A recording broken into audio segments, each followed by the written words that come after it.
Welcome and thanks for tuning in to the Victorian Aboriginal News Van Talks podcast. I'm your host, Charles Parkiner. Victorian Aboriginal News acknowledges and pays respect to traditional owners and custodians across Australia. We acknowledge the elders who have gone before, those who currently lead their communities, and those who will follow in years and generations to come. Nearly 6 years ago, I travelled across Victoria shadowing Aunty Jill Gallagher, then the Victorian Treaty Advancement Commissioner, and catching up with numerous traditional owners who had stepped forward as candidates for election to the First Peoples Assembly of Victoria. During that time, just about 5.5 years ago today, I met up with one of those candidates at his home in one of Melbourne's outer suburbs. Today, almost on the eve of the commencement of a negotiation between state government and Victorian Aboriginal people, I'm once again sitting in the home of that same man who is now one of the two co-chairs of the First Peoples Assembly of Victoria, Gunditjmara man Reuben Berg. Reuben, we've been here a few times before, so let me say once again, welcome to the program. As always, it's a pleasure to be here. Reuben, let's just reflect back on 5.5 years. It's been a mighty body of work that's been undertaken and achieved. We had the elections in 2019, October, November 2019 for the First Peoples Assembly of Victoria. And, of course, the Assembly elected Aunty Geraldine and Marcus Stewart as those first two co-chairs. You and your fellow co-chair, Nagara Murray, now sit in those chairs. For you, what are one or two of the most telling moments over those past 5.5 years? Yeah, it's been a long journey. Hard to pick out one or two, to be honest. We can dive down to more, don't worry about that. Yeah. I would say one quite powerful one in terms of getting an understanding of how far the Assembly had come in that time was when, as newly elected co-chairs, Nagara and myself were invited to the inauguration of the Governor, Margaret Gardner. Yep. And we were there as the co-chairs alongside each other, and we were front row for that. And there were a few little speeches being made and the Governor stood up to give her inaugural address, and she acknowledged all the dignitaries and acknowledged a few people and hadn't quite acknowledged us yet, which I thought was a bit odd. Mm. And that was because basically her entire speech was about the First Peoples Assembly of Victoria. Oh, how did that feel?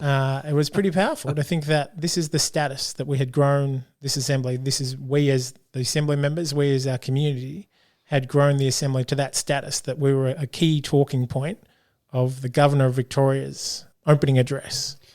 The influence of the First Peoples Assembly, though, is not just, or the strength of that influence is not just a recent thing. I was thinking this morning and casting my mind back to a chamber meeting at the Aboriginal Advancement League in early 2020, when I believe it was Jason Kelly stood up and put forward a motion from a number of the members that there could be no treaty without truth-telling, and called on the Assembly to support a motion for a truth-telling commission.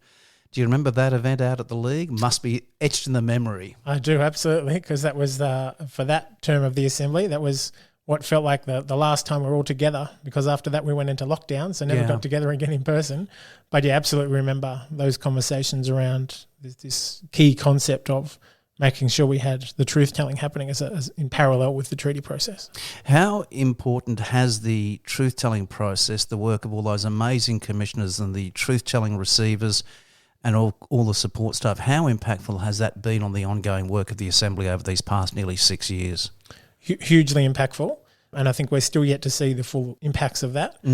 We've seen one set of their reports come out, and when that second series of reports and recommendations come out, that will be the really key things that continue to guide the work of the Assembly. And I was reflecting partway through Yuruk's term and talking with the commissioners and saying the reality we're trying to create is one where potentially the recommendations that Yuruk are going to make about how to improve things, they won't be recommendations that sit with the state to actually fulfill those.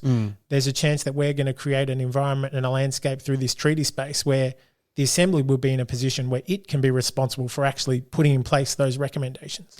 Now, we're not going to go into too much about what's going to be negotiated in the state treaty.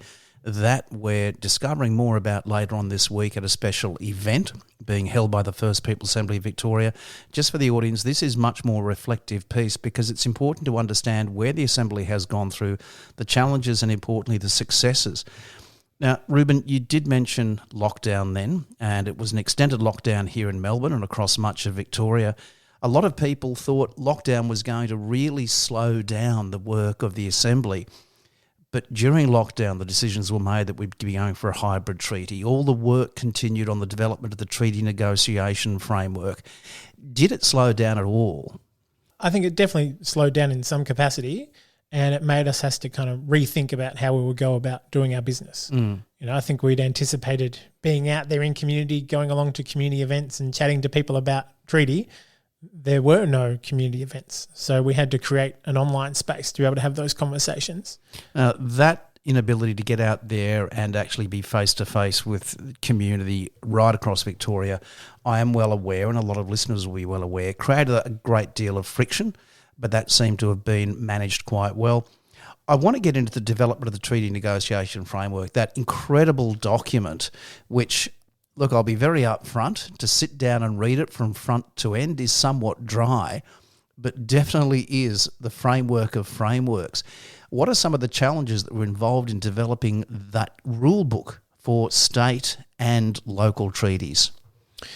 It was a very complicated process. We had to try and understand what our aspirations were for that framework, and to really try and to push the state to the limits that they might be comfortable with in terms of progressing down that path. We knew that by having a framework that really strongly recognised law, Aboriginal law, and our cultural authority would set the really strong foundations for treaty making.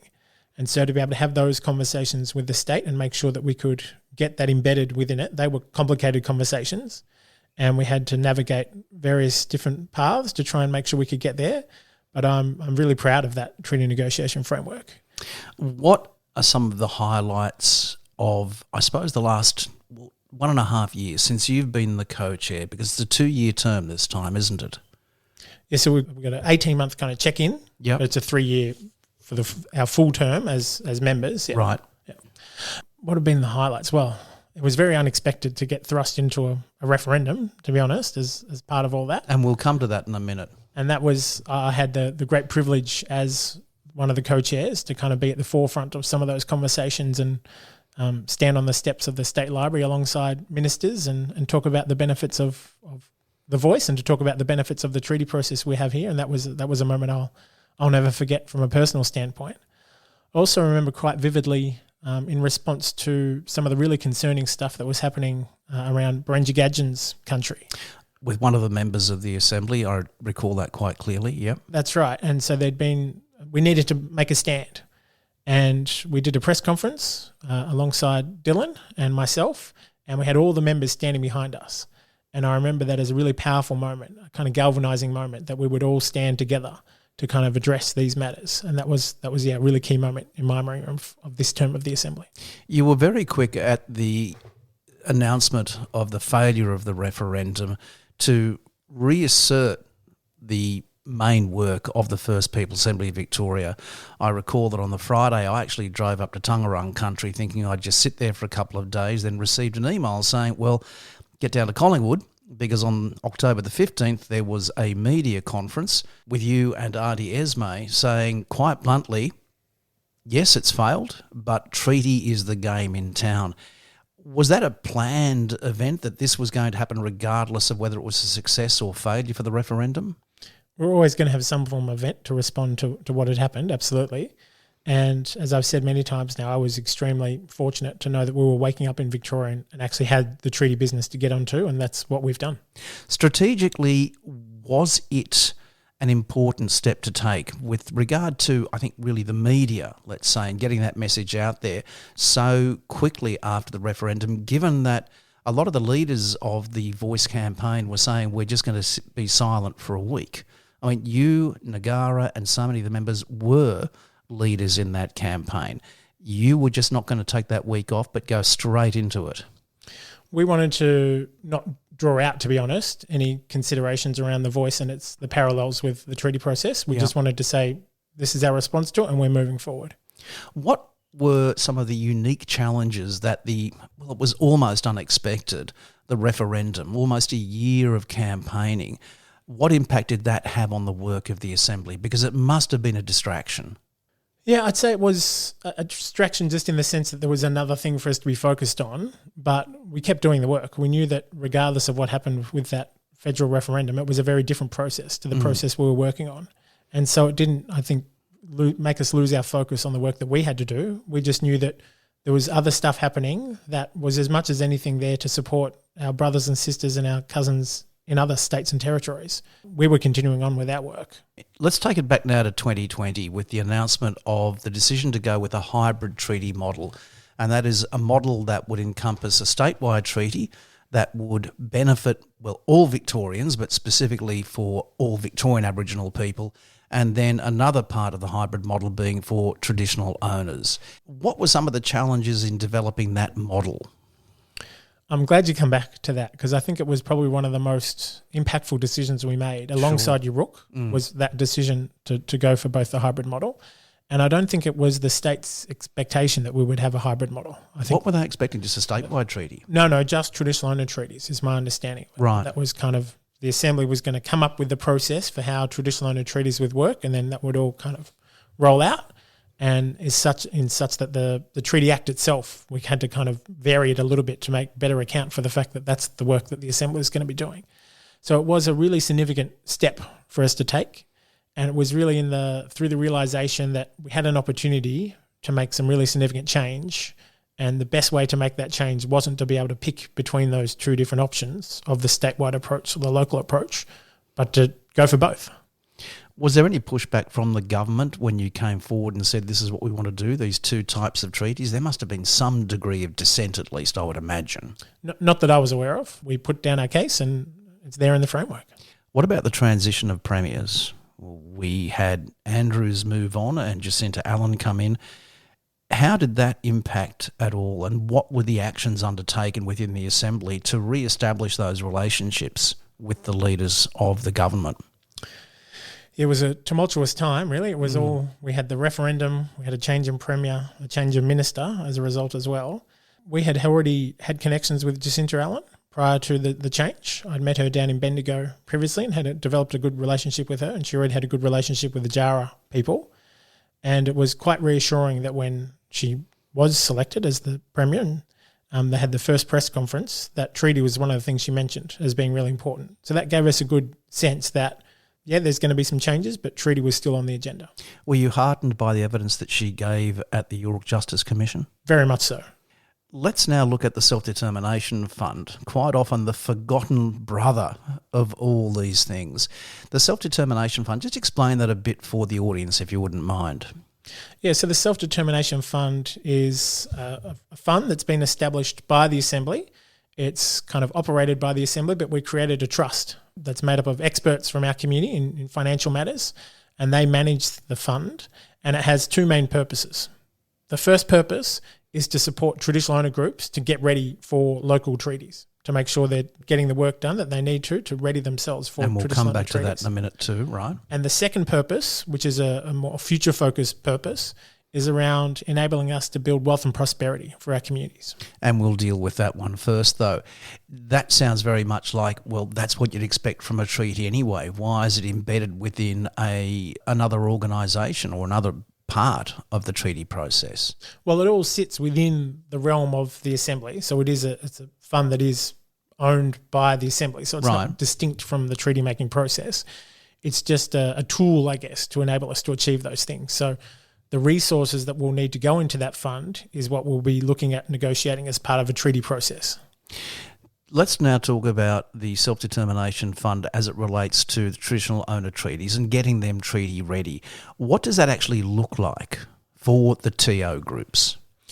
Like most things within our processes, it's a flexible process. It doesn't look like one necessarily prescribed thing. And that's one thing we've always been very mindful of, is that often government's approach is things have to be done this, and this way. Yeah. And we've always tried to take a principled kind of flexible approach. So there is financial support there available for traditional owner groups to do whatever they think is necessary for them to get ready for treaty. That could mean they want to have a staff member within their organisation who's focused on treaty, who can coordinate events for their traditional owner group. It might mean they want to do research about particular aspects of treaty from around the world. It might mean they want to get legal expertise. It might mean they want to do storytelling and cultural discovery about how they might want to approach treaty. There's no real limit on it as long as it's related to them progressing their treaty process. I want to now talk about something that you and I have yarned about a couple of times, and I first heard you make mention of a couple of months ago, or maybe a month ago, when you and Sue Ann Hunter and Jackie Huggins were on stage in Melbourne, and you talked about normalising treaty, that your goal was that treaty would not be something the media would constantly be pouncing on because it was such a normal part of our society. Just expand on that a bit for us and how you see that actually being a reality. Yeah, I think that's our greatest chance for success, is to be able to have it normalised in this sense that Victoria is a place that has treaty. It's just a thing that when it's in place, we'd wonder how have we ever operated without there being this relationship between First Peoples and the state embedded through treaty. And so it's really about making sure that for the broader Victorian community, they have a sense of pride in the fact that we have a treaty process, but they see it's just something that's happening. It's part of the fabric of how Victoria operates. And by having the Assembly as part of the inauguration of the Governor, that was one of those ways of kind of transitioning to that space where the Assembly and the treaty landscape is just an embedded part of how Victoria operates. What are some of the ways in which you believe it would be normalised, though? I'm not sure I've thought too much in detail about what that looks like. It's as much as a challenge for the allies to think about what it means to be normalised as for us. But Nagara and I often talk about, because we've got young kids and we know that our kids are going to grow up thinking that treaty is just the way things are. And that's kind of what it is, that treaty is just an ingrained part of how we operate. So let's talk about allies, and that's something that you and I have yarned about quite a number of times over the years. And over the years, you've said in most situations, just wait and watch this space. I've been watching this space for quite a few years now. What is the role of allies and collaborators right now when it comes to treaty and going forward and bringing in this concept of normalising treaty? Yeah, I think a key part of that is being able to help kind of do some myth busting around treaty process, because we see it happens every time that there is any element of treaty within the media landscape, is there's just things that are just completely not true coming out there, and people, when people come together for a barbecue or whatever, there'll be people might want to talk about treaty and they might have completely the wrong idea about it. And the more we can have our allies out there actually saying, no, that's not what I understand treaty to be. Treaty is not about taking your backyards. Treaty is a very different thing to that. We have spoken again quite a few times, and I know it's been a subject of matter of discussion right across Victoria and in other areas, but how long will treaty take? Now, I'm not going to ask you that question right now, but I was in an Uber yesterday on my way into the Federation to do an interview, and as is often the case, I started talking treaty with the Uber driver and said, are you aware that we have a treaty process in Victoria? He said, yes, but when's it actually going to happen? Why can't they just make a decision and then make it all right for the Aborigines? So, his words, not mine. So what are the challenges? And when, as I said before, we're not going to get into the details of the negotiations, but what are some of the key challenges that you can see ahead without getting too political? I'm not too stressed, to be honest, about the challenges we've got. You do ahead. look very calm, mate. Well, because there's not a sense that we've just kind of come up with this idea overnight. Yeah. We've been working on this for a long time, and we've been building the different blocks that need to be put in place to make this a reality. So I feel pretty confident in the base that we've got, the stability of what we've built. That I know there's going to be some ups and downs, and there's going to be some debate around the details, and there's going to be stories will pop up here and there about certain things, but I'm sure they will. I'm confident in our process. I'm confident in our community, and I'm confident that we can weather whatever it is that might come along, because we've got this really solid base, and we've got really kind of simple proposition at the heart of what we're trying to do, which is that when it comes to First Peoples business, we're the experts, and we should be responsible for making decisions about things that affect our lives. And that, of course, brings in the matter of the treaty authority, those people who oversee the processes of treaty, because I'm well aware that Uncle Andrew Jacamos does not like the term umpire. He's been quite emphatic on that. The role of the treaty authority is going to be critical going forward. Do you see that a lot of the work that people would assume would have been the First People's Assembly of Victorian treaty negotiations is actually going to be the role of the authority? Because I know there's a hell of a lot of work that's going to be expected from them. Yeah, I guess it's hard to know, having been so embedded in this process for so many years now, it's hard to get an external perspective on it to see how people might perceive different things. But hopefully there is that sense that whilst they're not an umpire, they are kind of the independent facilitator. Yeah. They're the overseer of the treaty process. And they're there to help us when there are issues that come up. And they're really there as much as anything to support traditional owners in their process for traditional owner treaties. That's, I think, where their key role sits within this entire process, not to diminish any of their other roles, but I think that's where the significant work of the Treaty Authority will be.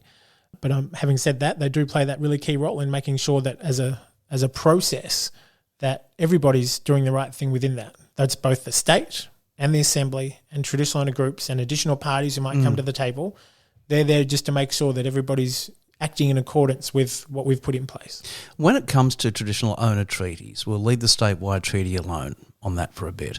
But when it comes to traditional owner treaties, will the First People's Assembly of Victoria play much of a role in that, given that the Self-Determination Fund is there to help the TO groups get treaty ready? Are they just going to have the treaty negotiation framework, be given any sources they need from the Self-Determination Fund and then just let go? Or will the Assembly be involved? It's up to them. In a true act of self-determination, we've said that if traditional owner groups want support from the First People's Assembly, if they want us to be there and supporting as part of their negotiations, we're happy to be there as part of that. But it's up to them. It's up to traditional owner groups to decide how they want to progress things. Reuben, right from the very start of the First People's Assembly of Victoria, there were reserved seats for all the recognised Aboriginal parties under native title, Traditional Owner Settlement Act and the RAP. The only one not to take it up was Yorta Yorta. Now, I recognise also that we've had Wamba Wamba come in since then. Yorta Yorta is still to take up their seat. Has there been any movement on that? Yeah, we've had some really positive conversations with Yorta Yorta and are very hopeful that they'll be able to take up their seat. It has been, a bit of something we're mindful of, that we have had a group not participating. We have had very strong participation from Yorta Yorta members in various ways. A lot of our members identify as Yorta Yorta, and there's many Yorta Yorta members on our roll who are participating. But yeah, we've been having some really positive conversations with Yorta Yorta, and it will be fantastic when we are able to have all the groups there, alongside those groups that aren't recognised under those systems that have been put in place by the state. Last topic, and that is the electoral roll. I know the Assembly has been doing enormous work, as did Aunty Jill and her team during the days of the Victorian Treaty Advancement Commission. We're aware that it's not 100%, nowhere near close. What do you say to mob out there in Victoria who are thinking, well, treaty's underway now, they don't need to be involved, what the hell, we'll just keep off? Because the Assembly's going to keep on going, isn't it, regardless? Absolutely. It is growing, the electoral roll, and we do need mob to sign up. We need everybody involved. There's always strength in numbers. But I was just reflecting on the most recent US election, which we don't want to go too deep into that. No. But there you had probably the most important election in the history of that country. And from what I can see from the stats, about a third of the people who were eligible to vote didn't turn up to vote. That's in the most important election in that nation's entire history, and with it blared on every single TV screen for months and months, and a third of the people didn't participate. So I'm always very mindful of what is a realistic bar to set about how many of our mob are going to participate in a process that's a voluntary process. But that doesn't mean we pause. We still want to keep pushing and get as many mob involved as possible. But just because we're starting treaty doesn't mean we don't need people involved. Reuben Berg, thanks so much. My pleasure. For a full transcript of this interview, visit the Victorian Aboriginal News website at vicaboriginalnews.com.au. Until our next episode, stay safe and stay informed.